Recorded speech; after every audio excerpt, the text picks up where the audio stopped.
अल जजीरा की अगर हम बात करें तो हम देख रहे हैं कि लगातार इजराइल जो गाजा पर अटैक कर रहा है उसकी तस्वीरें वो दिखा रहे हैं और अलग अलग तरीके से उसे वो लोग रिपोर्ट हर बार करते हुए नजर आते हैं। इसमें हम देख सकते हैं कि वहाँ पर मौसम जो है बहुत बड़ी दिक्कत बनता जा रहा है, किस तरह से अस्पतालों में लगातार हमले किए हैं इजराइल ने और उसके बाद अब दिक्कत वहाँ पर जो है बना हुआ है वो मौसम है। यहाँ पर हम देख रहे हैं कि जो अटैक लगातार हो रहे हैं उस बीच में बारिश बहुत ज़्यादा हो रही है और वो जो फिलिस्तीनी है उनके लिए और ज़्यादा मुश्किलें जो है वो खड़ी करती हुई नज़र आ रही है।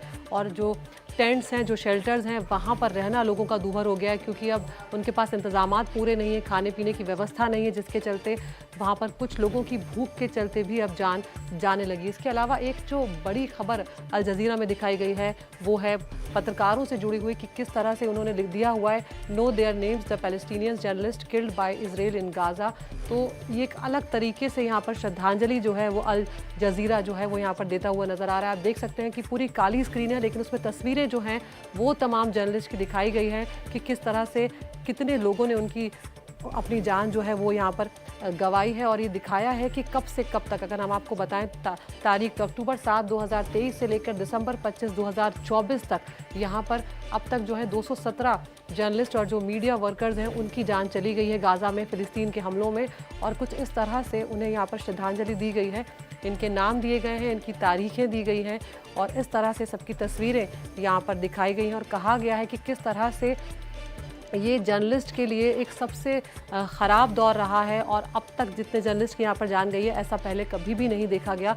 और एक श्रद्धांजलि जो है अपनी तरफ से वो यहाँ पर अल जजीरा देने की कोशिश करता हुआ नज़र आ रहा है। इसके अलावा अगर हम दूसरी वेबसाइट्स का रुख करें तो वहाँ पर नया साल जो है वो ज़्यादा प्रमुखता से छापा गया है। अगर हम CNN का जिक्र यहाँ करें यहाँ पर तो हेलो 2025 एंड गुड बाय 2024 लिखा गया है। तस्वीरें आप देख रहे हैं, खूबसूरत तस्वीरें अलग अलग जगहों से जो हैं वो सामने आ रही हैं नए साल की, आप देख सकते हैं। इसके अलावा लेकिन एक खबर जो है वो क्लाइमेट से जुड़ी हुई नज़र आ रही है जिसमें लिखा हुआ है climate progress screeches to a halt this year, one country had its foot on the brake. तो ये खबर जो है कि किस तरह से क्लाइमेट को लेकर लगातार तमाम देश जो है वो मंथन कर रहे हैं, कोशिश कम से कम हर स्तर पर की जा रही है कि कुछ चीज़ें जो है वो बेहतर होंगी।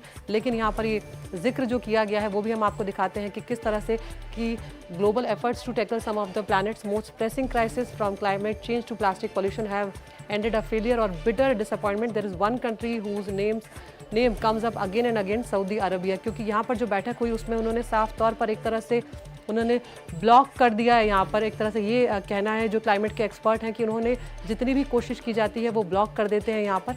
इसके अलावा ये जो खबरें यहाँ पर थी उसके अलावा हम आपको दिखाएं कि BBC जो है उसमें भी नया साल जो है उसके लिए ही बात, उसकी ही तस्वीरें जो हैं वो यहाँ पर दिखाई गई हैं। ये UK की तस्वीरें जो है वो हम आपको दिखा रहे हैं। इसके अलावा एक जो बड़ी खबर जो है यहाँ पर वो दिखाई गई है, जो पुलिस ने आइडेंटिफाई कर लिया है उस महिला को जिन्हें ट्रेन में आग के हवाले कर दिया गया था। उनका नाम जो है वो देब्रीना कवान 57 साल उनकी उम्र जो है वो बताई गई थी। वो दिखाया गया कि किस तरह से उन्हें ट्रेन में एक 33 साल के सेबेस्टियन नाम के आरोपी ने उन्हें आग के हवाले कर दिया था। तो उन महिला जो है उनकी पहचान हो गई है, न्यू जर्सी की वो रहने वाली हैं। और जिस तरह से 22 दिसंबर को जो उनके ऊपर हमला हुआ वो बहुत ही चौंकाने वाला था। और यहाँ पर ये भी हुआ है कि जो आरोपी है सेबेस्टियन उसने अभी तक एक भी बार स्वीकार नहीं किया है कि उसने ये किया है। और स्वीकार करने से ज़्यादा वो इस बात को याद ही नहीं कर पा रहा है। उसने कहा कि वो इंसिडेंट को रिकॉल नहीं कर पा रहा है हुआ क्या है, जबकि साफ तौर पर CCTV में नज़र आ रहा है कि उसने महिला को आग के हवाले किया है। पहले शर्ट में आग लगाई है अपने, उसके बाद उसे रखा है और बाहर सबवे पर जो बेंच पर बैठकर उसने देखा है आग के हवाले होते हुए। तो ये तमाम खबरें जो 2024 में हुई हैं उनको एक तरह से यहाँ पर याद किया जा रहा है और आगे बेहतरी की उम्मीद की कुछ खबरें अंतर्राष्ट्रीय खबरों में जो है अंतर्राष्ट्रीय वेबसाइट्स पर नज़र आ रही है, अंतर्राष्ट्रीय खबरों में।